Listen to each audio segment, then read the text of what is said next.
C'est fait, les vice-champions d'Afrique remettent les pendules à l'heure dans la course pour le mondial de 2014. Ils viennent de battre par 4-0 le MENA du Niger ce soir même au stade du 4 août. Sans et enjeu de telles victoires pour les étalons, nous aurons des précisions avec le service des sports. Jérôme Tiendrebego est notre invité. La décentralisation par les technologies de l'information et de la communication. Depuis hier, les administrations de 6 localités sont connectées au réseau national pour l'administrer. C'est un autre pas qui rapproche de la modernité. Et puis, c'est une grosse perte pour l'Afrique contemporaine. Chinua Achebe, un des pères de la littérature, a tiré sa révérence. Voilà qui fait la une de l'actualité en ce jour. Bonsoir, merci de nous suivre. Les matchs de poule pour la qualification de la Coupe du Monde 2014. Les étalons du Burkina ont battu ce soir même le MENA du Niger. Score final 4-0, ce qui permet aux étalons de se relancer dans la course pour la qualification pour le Mondial 2014 qui aura lieu au Brésil. En attendant de revenir plus en détail sur le sujet, nous vous proposons les actions chocs de la rencontre. Sur cette action. Très bien joué, passé pour un but. Voilà le premier but. Jonathan Pietrapa.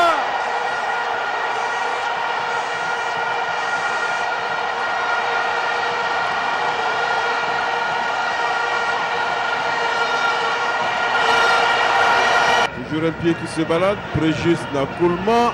Certainement une 2 avec... attention, passé. Et ça l'a vu. Passé.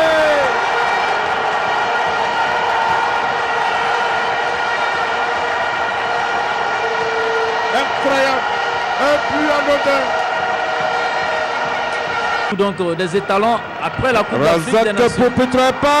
Est-ce qu'il va nous marquer sa but?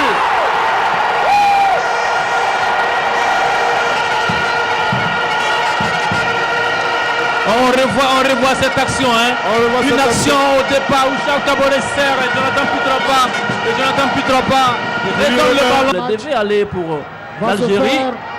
Et Victorien. Et c'est but.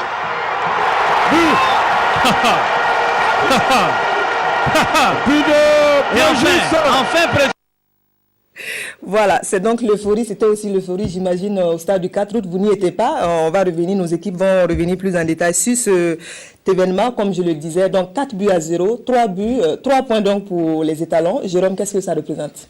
Cette victoire est d'autant plus importante qu'elle assure les 3 points aux étalons qui les remettent dans le sens de la marche. Et en plus 4 buts marqués.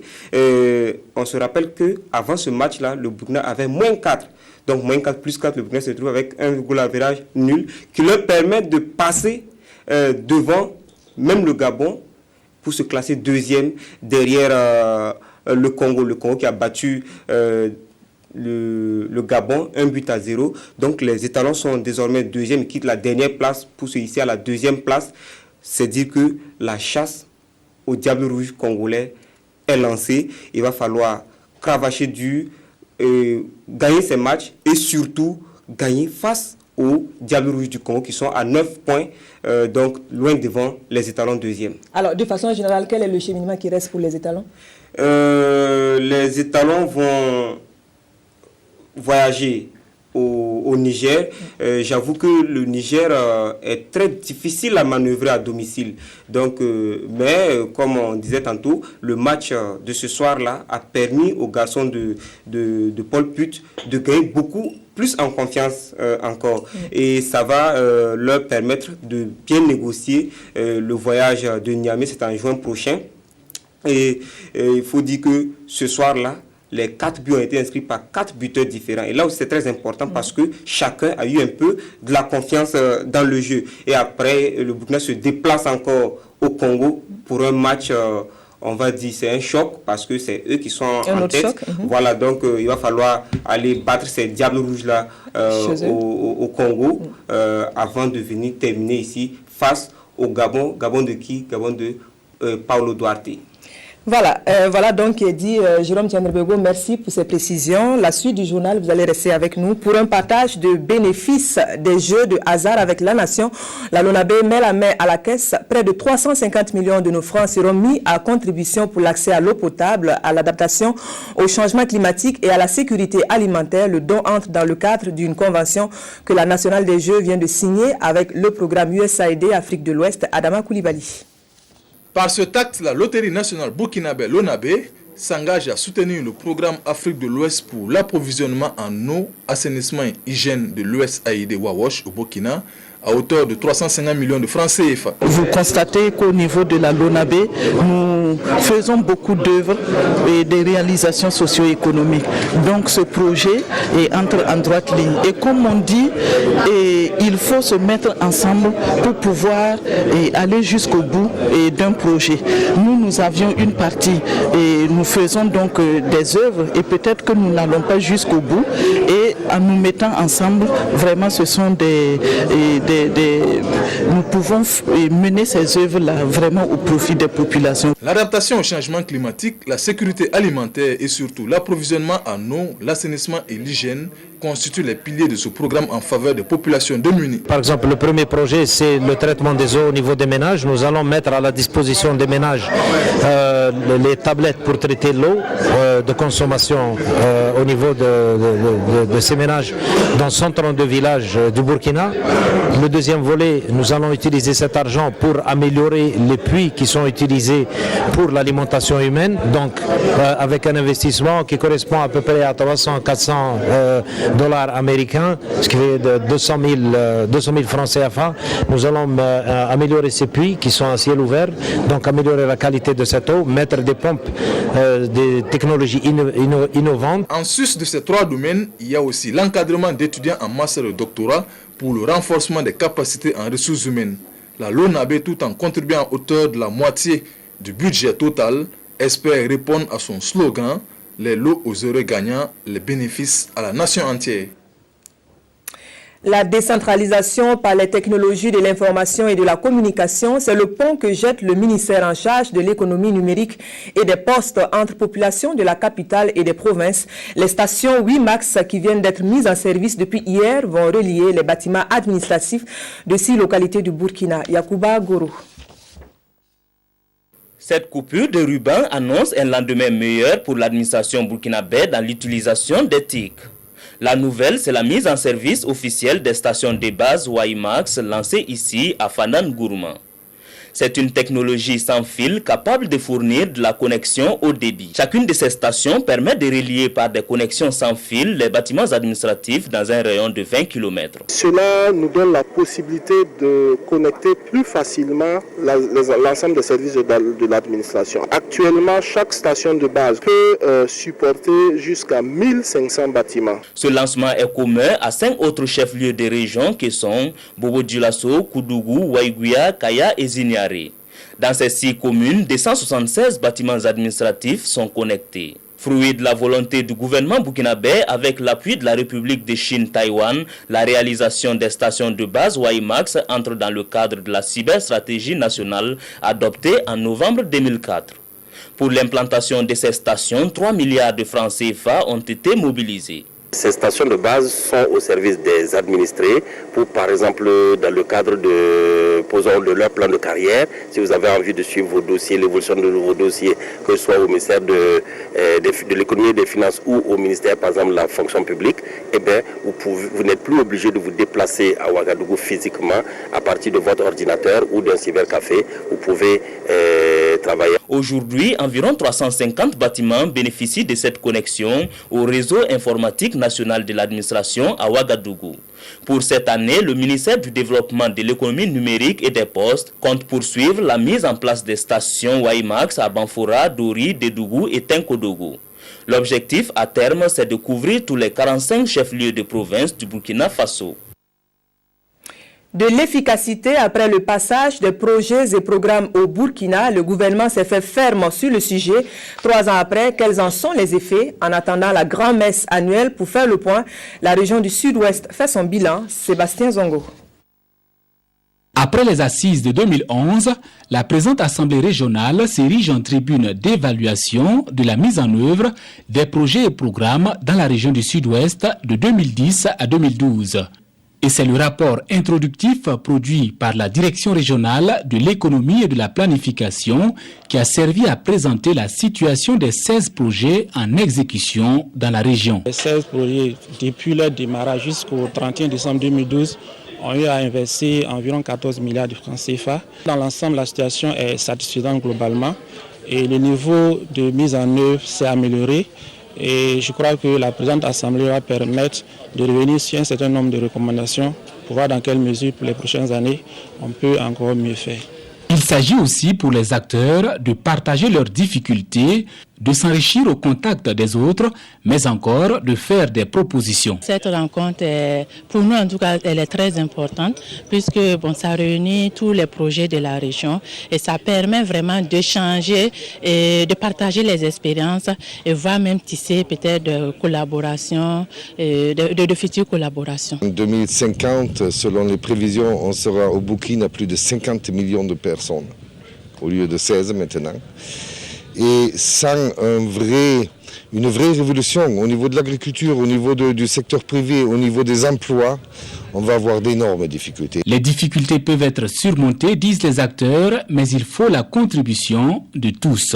Nous allons vraiment travailler à sensibiliser davantage la population pour davantage de participation. Et au niveau des projets et programmes, nous travaillerons en tout cas au niveau de la région. Nous continuerons d'apporter tout l'accompagnement nécessaire. La réalisation d'études d'impact de l'intervention des projets et programmes sur la réduction de la pauvreté dans la région est l'une des recommandations faites à cette 5e Assemblée régionale des projets et programmes du Sud-Ouest. Conflit autour du foncier, il y a urgence signalée dans le village de Passo Congo, dans la boucle du Mouhoun. Depuis près d'une décennie, une dispute latente oppose agriculteurs et éleveurs de la localité. Face à la situation, le gouvernement prône l'apaisement. Les précisions avec Ahadi Sandamba.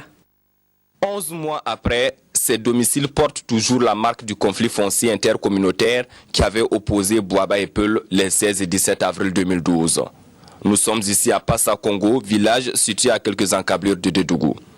En effet, dans ce conflit, la communauté Peul avait payé les frais avec la dégradation de ses biens ainsi que des coups et blessures volontaires. Le dossier porté en justice va connaître son dénouement le 16 novembre 2012. Le verdict, 21 personnes de la communauté Bouaba ont été reconnues coupables et condamnées à des peines d'emprisonnement allant de 3 à 18 mois ainsi que des amendes à payer. Face à la situation, les condamnés vont faire appel. Les faits datent certes, mais le conflit lui est toujours d'actualité puisque sans attendre la justice faire son travail, les marches se multiplient réclamant ainsi la libération des condamnés. Et la dernière date du 16 mars 2013. C'est donc un messager de paix que Prudence Julie Nignan est venu s'entretenir avec les populations de Passa Congo. C'est dommage pour chaque individu ici, parce que ce n'est pas la bonne méthode. Donc je réaffirme que c'est un message de paix que nous sommes venus porter. Nous sommes venus dire que si quelqu'un n'est pas content de quelque chose qui lui est arrivé, il y a le recours en justice, il faut aller agir en justice. Pendant plus de 3 heures d'horloge, la missionnaire fait un cours de droit à la population tout en l'invitant à faire confiance à la justice. Nous leur avons dit que nous ne pouvons pas d'office demander la libération, donner des instructions même pour la libération des détenus. Il faut attendre que le verdict soit rendu au niveau de la cour d'appel de Bobo-Dioulasso. Malgré toutes ces explications, certains ne veulent pas entendre raison. Ils exigent la libération des détenus pour que la paix revienne à Passa Congo. Mais une chose est sûre, Prudence, Julie Nignan repart confiante et espère que la population de Passa Congo va examiner son message, même si des divergences persistent. Mais en attendant, force reste aussi à la loi et depuis le 16 mars 2013, le village est sous haute surveillance sécuritaire.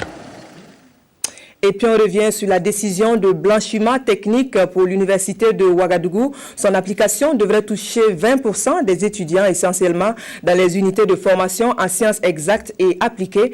Revenu face à la presse pour plus de précisions, le ministre en charge des enseignements supérieurs s'est voulu rassurant. Le blanchiment technique devrait ramener un rythme académique normal sur le campus. Le point de Adama Koulibaly.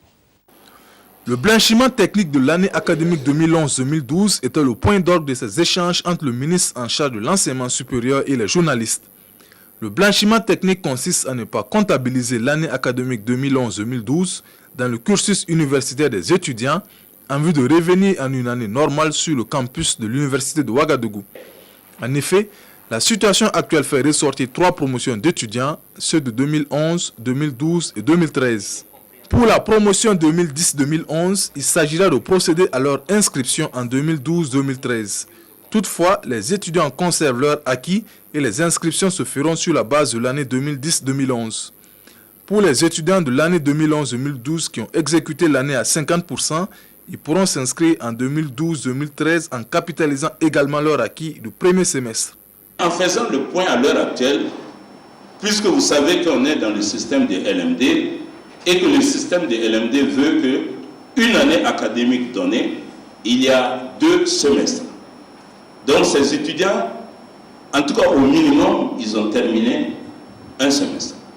Donc le problème, c'est qu'ils ne pourront pas terminer le 2e semestre. Alors, les résultats qu'ils ont obtenus au premier semestre, nous allons les consolider. Alors, leur année s'arrête avec les résultats d'un seul semestre. Par conséquent, le même texte autorise les résultats de ce semestre comme les autres résultats des autres étudiants pour faire valoir leur droit à l'accompagnement social.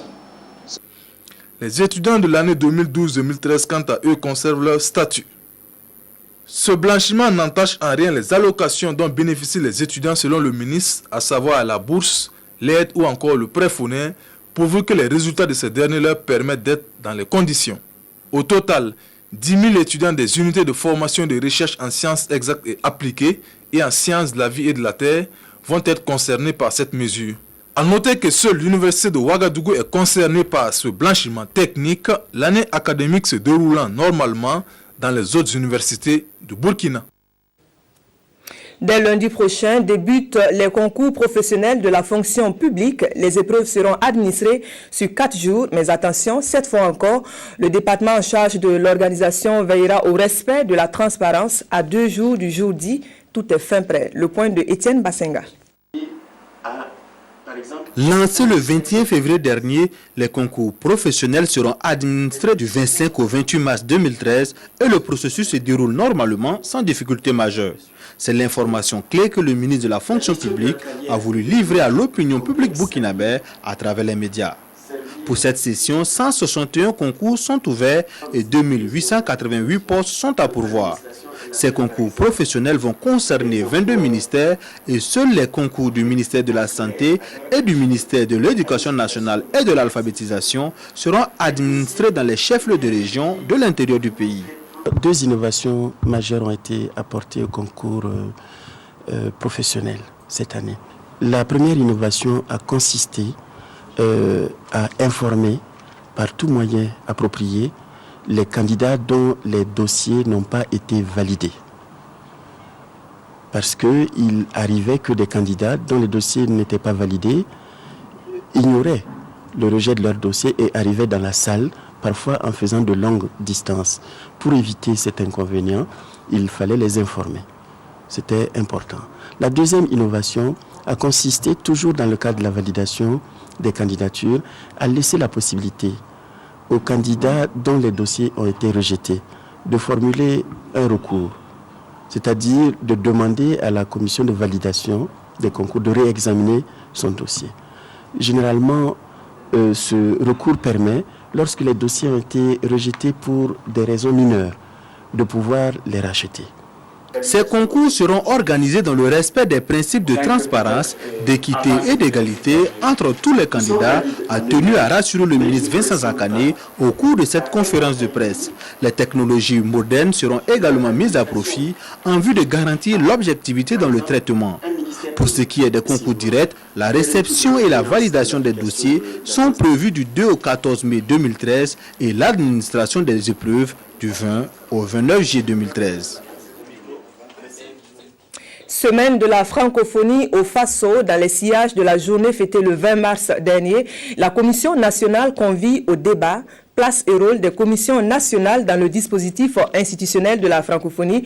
Pour l'occasion, c'est le conseiller général de l'organisation internationale qui tenait le crachoir, le point de Boukari Ouedraogo.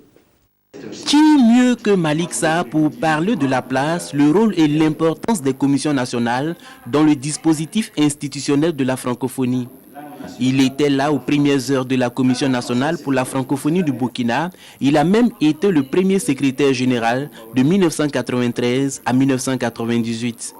Depuis lors, son attachement pour la cause francophone ne l'a jamais quitté, ce qui lui a valu d'être au niveau de l'OIF, coordonnateur géographique pour l'Afrique de l'Ouest et depuis janvier 2011, conseiller politique de Abdou Diouf, secrétaire général de l'OIF. La Commission nationale, c'est d'abord un instrument au service du gouvernement. C'est le premier conseiller du gouvernement en matière de francophonie. Autrement dit, le gouvernement s'appuie sur cette structure pour organiser sa participation aux instances de la francophonie, pour voir comment le pays optimise cette participation, cette adhésion à la francophonie et pour voir comment le pays peut profiter au mieux de cette participation-là. Les commissions nationales sont donc les portes d'entrée de la francophonie dans les différents pays et en tant qu'instrument technique, elles assurent une meilleure visibilité de l'institution au niveau local. Pour Malick Sall, les commissions nationales sont indispensables pour l'épanouissement de la francophonie, ce qui justement a poussé Abdou Diouf en 2007 à recommander aux différents pays de mettre en place leur commission nationale. Très belle conférence. Nous avons eu des informations de première main et nous allons continuer de travailler avec lui. Parce que ce n'est pas en une heure ou deux qu'on peut tout dire. Donc nous allons continuer d'interagir avec lui. La Commission nationale pour la francophonie du Burkina a pour sa part soufflé sur sa 20e bougie et s'illustre comme un exemple dans bon nombre de pays membres de la francophonie, a conclu le conseiller politique du secrétaire général de l'OIF. La francophonie, ce n'était pas son combat, c'est par la langue de Shakespeare que Chinua Achebe passait ses messages. Auteur prolixe, l'homme s'est imposé comme l'un des pères de la littérature africaine par des écrits cultes. Depuis hier, l'homme du monde s'effondre, a tiré sa révérence du monde réel. Il avait 82 ans, un accident de la route lui avait imposé la chaise roulante. C'était l'un des pères de la littérature africaine. L'écrivain nigérian Chinua Achebe est décédé aux États-Unis dans un hôpital de Boston. Il était devenu célèbre grâce à son roman écrit en 1958, Le monde s'effondre, un ouvrage traduit en 50 langues et vendu à plus de 10 millions d'exemplaires. J'écris pour être lu, pour être reconnu. En d'autres termes, cela veut dire que ce que j'ai écrit a laissé des traces quelque part. Le monde s'effondre était imprégné de la culture Igbo, son ethnie d'origine, sur fond de colonisation. C'est le premier roman à raconter le colonialisme européen d'un point de vue africain. Beaucoup de gens, de nombreux écrivains qui travaillent aujourd'hui se sont inspirés de l'ouvrage Le monde s'effondre, qui a eu aussi une influence sur la littérature mondiale. Chinua Achebe a écrit plus d'une vingtaine d'œuvres, des essais, des poèmes, des romans, autant de satires du pouvoir et de la malgouvernance. Sa plume et son regard incisif lui ont valu une notoriété telle que Nelson Mandela lisait ses livres durant ses longues années dans les prisons sud-africaines. Les Nigérians pleurent un écrivain engagé et humaniste. Chinua Achebe était une icône, l'un des meilleurs. Sa mort est une grande perte pour les Nigérians. Je suis triste. C'est une grande perte pour le monde littéraire. C'est quelqu'un qui a eu beaucoup d'influence sur la littérature africaine. Il va beaucoup nous manquer. Chinua Achebe vivait aux États-Unis. Son dernier roman, Il y avait un pays, date de 2012. Ce sont ses mémoires sur la guerre du Biafra qui a ravagé le Nigeria de 1967 à 1970. Fidèle à lui-même, Achebe, défenseur de la sécession, avait de nouveau chahuté les esprits. Autre point de l'actualité, édition de presse privée, le boulot connaît ses exigences, ne serait-ce qu'au regard du caractère particulier de l'entreprise de presse. Réunie à Léo, dans la Sicile, l'association des patrons du domaine cherche les solutions aux contraintes du moment. Yacouba Gamene et Simon Gongo. Réunis avec une même préoccupation, la spécificité de l'entreprise de presse. À Léo ce matin, Si Chérif et ses confrères parlent de la vie des entreprises, des médias. Ils demandent à l'État de voir les fiscalités à la baisse pour permettre aux journaux de mieux participer à la consolidation de la démocratie. Le docteur Nebila Yaro a été sollicité pour lancer la réflexion à travers une communication. Alors ce que je propose, c'est deux choses. Un premier régime de droit commun qui va comprendre un certain nombre d'exonérations, d'abattements, qui va comprendre un certain nombre donc, de textes à prendre également. Et puis une seconde proposition qui tient à l'institution, à la création d'un impôt spécifique sur les prestations de la presse privée, qui aura l'avantage, je dirais, d'être relativement simple, parce que lorsqu'on paiera cet impôt, on sera donc exonéré d'autres impôts, mais aussi qui permettra à l'ensemble de la presse privée de se consacrer essentiellement donc à sa tâche. Ce qui implique la signature par exemple d'une convention, d'un contrat d'objectifs entre l'État qui accorde donc ses avantages et puis la presse privée qui sera tenue également au respect de ses obligations. Dans la salle, les 22 éditeurs présents à Léo ont reçu une annonce importante. Le ministre de la Communication qui représente le Premier ministre a annoncé une rencontre avec le chef du gouvernement le 18 avril pour échanger sur la question. Je pense que dans le contexte du Burkina Faso d'aujourd'hui et au regard de la contribution des médias au débat démocratique et à l'approfondissement de notre processus démocratique, le travail qui est mené par ces organes mérite d'être soutenu par justement des actions concrètes au niveau du gouvernement, et la fiscalité peut être une alternative en termes de politique publique pour accompagner ces entreprises de presse. Au-delà de la fiscalité, Chérif Si et ses collègues attendent une meilleure organisation de leur association ici. Notre attente aussi de cette Assemblée générale, c'est qu'elle renouvelle la direction de la CEP afin de pouvoir mieux porter les différents combats qu'elle se doit de mener dans les mois et les années à venir. En 48 heures, la CEP veut harmoniser ses vues pour répondre présent dans l'univers des médias au Faso. Santé sexuelle et santé de la reproduction, l'ONG Marie Stops International poursuit la sensibilisation. Désormais, ce sont les populations de Koudougou dans le Boulkiemde qui vont bénéficier de l'appui de l'organisation. L'antenne de Koudougou porte à 4 le nombre de localités couvertes au Burkina. Abdul Rasmane Zongo. Marie Stop International se rapproche davantage des populations rurales.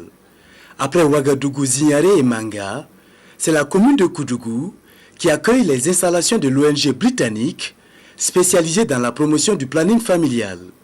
Et depuis son implantation au Burkina Faso en 2009, cette organisation non gouvernementale s'est proposée de travailler aux côtés du gouvernement en vue de changer la donne en matière de santé sexuelle et de la reproduction. Les objectifs, c'est de permettre de collaborer avec le gouvernement, d'atteindre ces 30% de planning familial dans le pays, c'est-à-dire que les femmes aient de plus en plus accès, donc ça je dirais que c'est le premier objectif, surtout aussi avec nos équipes mobiles, puisque nos équipes mobiles vont et voyagent dans les zones les plus reculées, les zones rurales.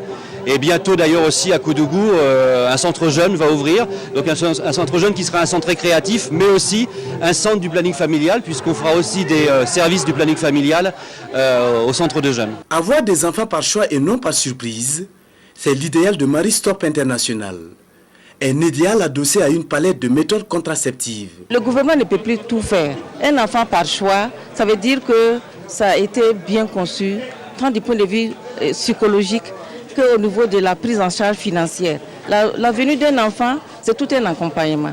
Et voilà pourquoi Marie Stop International fait vraiment quelque chose qui est très noble. Au Burkina Faso, la majeure partie de la population vit en dessous du seuil de pauvreté. Donc il est bon quand même qu'on progresse en population, mais que ce soit en adéquation avec nos richesses. Le sketch de la troupe théâtrale de Mbabwanga a traduit à travers le jeu des acteurs le bien fondé du slogan « Enfants par choix et non par surprise ». L'amicale des épouses et époux des membres du gouvernement s'engage d'ailleurs à accompagner les 100 premières personnes qui s'engageront dans la voie de la contraception dans les locaux de Marie Stop International à Koudougou.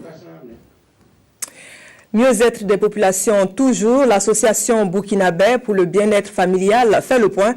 En 2012, les activités se sont inscrites dans la ligne directrice de l'ABBF qui est d'aider les populations à se prendre en charge. Sur le bilan, les acteurs se disent satisfaits des avancées. Nathalie Kaori. Le Burkina Faso connaît un fort taux de croissance démographique avec un indice de fécondité estimé à 6 enfants par femme et une croissance d'environ 3% par an. Si cette tendance se poursuit, le pays comptera à l'horizon 2050 près de 55 millions d'habitants. Pour inverser cette tendance à l'accroissement rapide de la population, l'association burkinabé pour le bien-être familial mène le combat depuis 34 ans aux côtés du gouvernement burkinabé. L'Assemblée générale nationale ordinaire de cette structure a été une occasion pour dresser le bilan d'activité de l'année 2012, une année au cours de laquelle l'accent a été mis sur la santé sexuelle et reproductive des jeunes et des femmes. Nous sommes occupés des jeunes surtout, les jeunes de 12 à 24 ans. Il y a 502 jeunes. Et aussi pour les adultes, nous avons une clinique modèle à Ouagadougou. Et nous en avons à Bobo pour nous occuper un peu de ceux qui ont franchi un peu l'âge des jeunes. Et qu'est-ce que vous leur donnez concrètement? Tout ce que la femme voudra avoir pour son bien-être, pour mieux prendre en charge sa famille.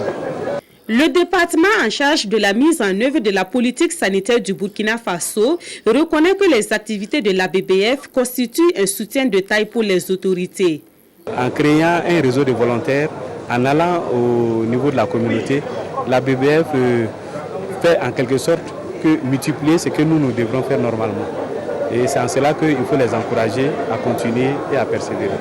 Pour l'année 2012, l'association dit avoir rencontré des difficultés pour la mise en œuvre de son programme d'activité.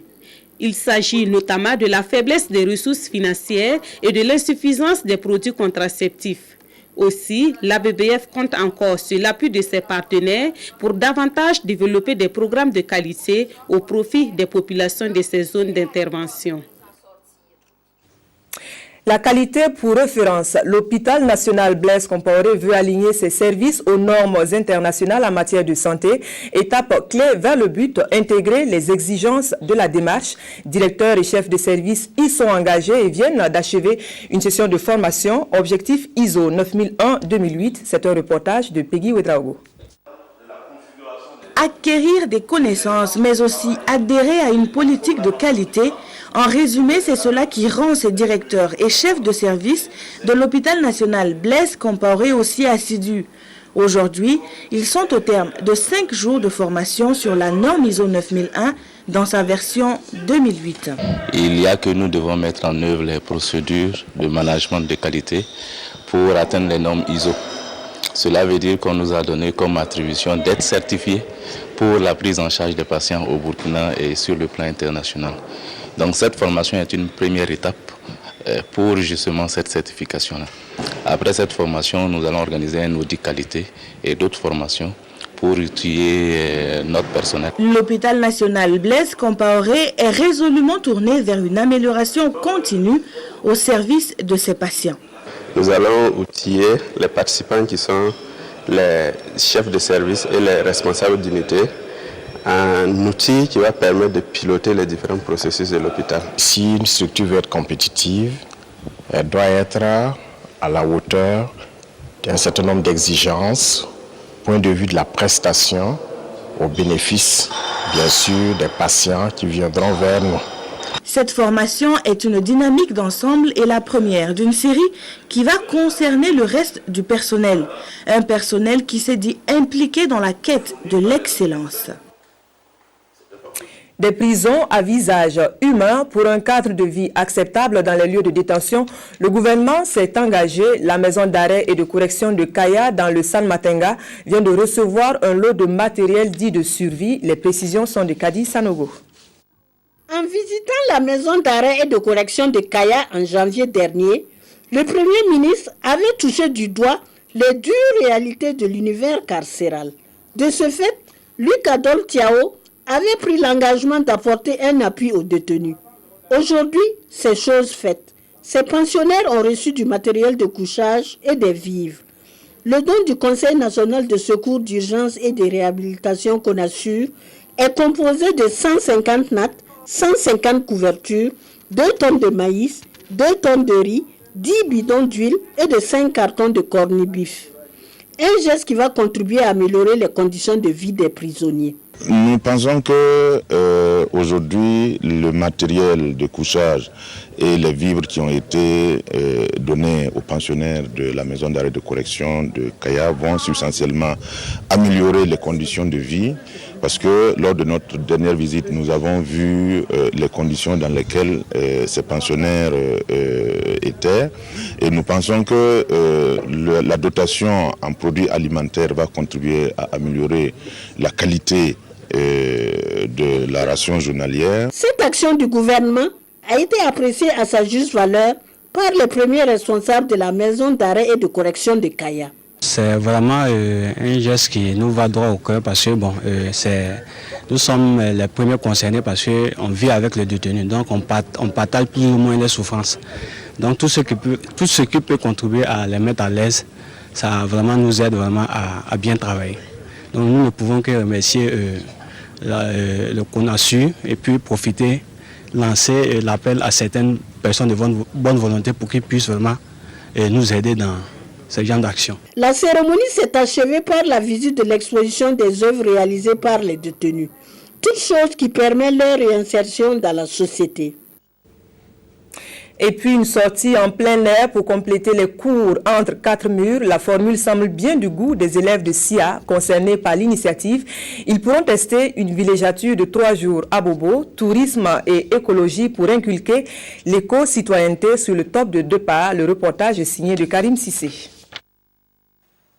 Ils sont une trentaine d'élèves des classes de la 6e, 5e et 4e de la ville de Bobo-Dioulasso à prendre part à cette sortie écotouristique et d'éducation environnementale. Une villégiature organisée par Bobo Bénévolat et qui vise à faire découvrir les richesses touristiques et culturelles et surtout la nécessité de les préserver.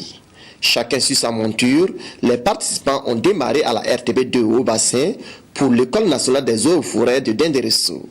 Quoi de plus normal que de se désaltérer après avoir parcouru 25 km à vélo. Cette sortie écotouristique a plusieurs objets.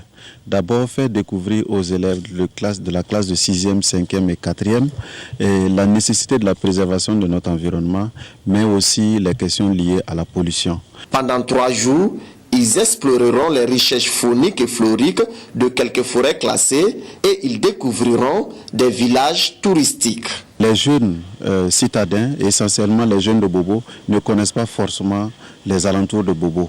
Notre objectif, c'était de leur faire voir le côté nord de Bobo, essentiellement voir la forêt classée de Denderso, aller dans un village qui s'appelle Diaradogo, qui abrite un bois sacré, pour qu'ils voient le bois sacré, mais aussi les autres sites touristiques que nous verrons, c'est Kokorowe, où nous avons encore la Guinguette, qui est un site arboricole, et nous verrons aussi le village de Koumi, qui est un site touristique connu à travers le monde. Des chasseurs traditionnels communément appelés dozo apporteront leur concours à cette villégiature. Les dozo, ils travaillent dans la nature, dans l'environnement. Il n'y a pas de nature sans dozo. Il n'y a pas de dozo sans la nature. Nous allons leur expliquer l'importance de la nature dans la vie humaine. Pourquoi il faut sauvegarder la nature. Pourquoi il ne faut pas couper les bois. Certains animaux, pourquoi il ne faut pas les tuer et à quel moment il faut couper les bois, à quel moment il faut tuer.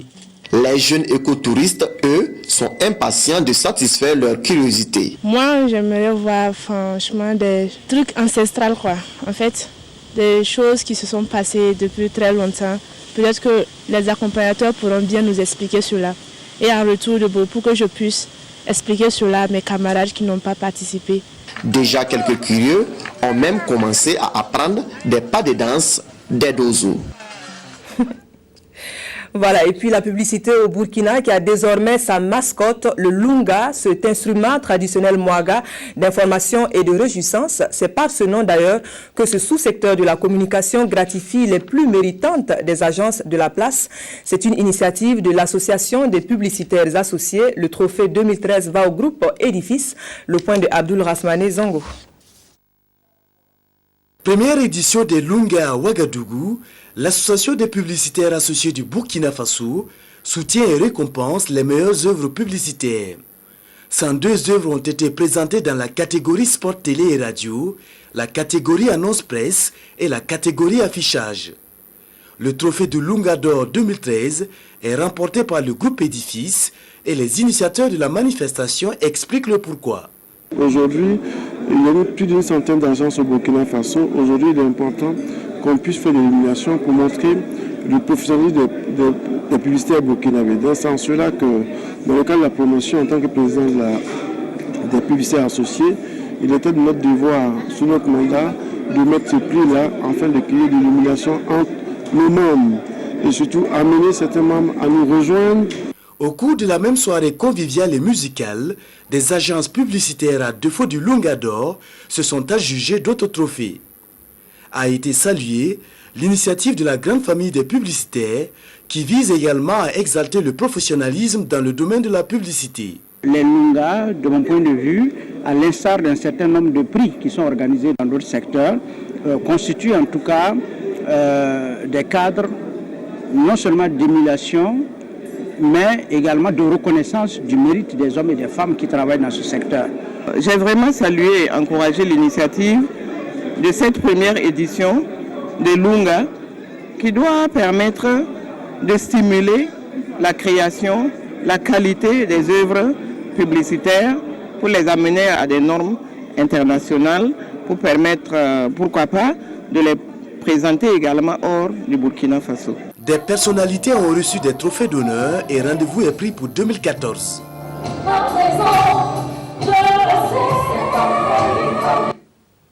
Voilà, des échos de récompense donc pour refermer cette édition. Merci de l'avoir suivi. Nous vous retrouvons demain. Bonsoir.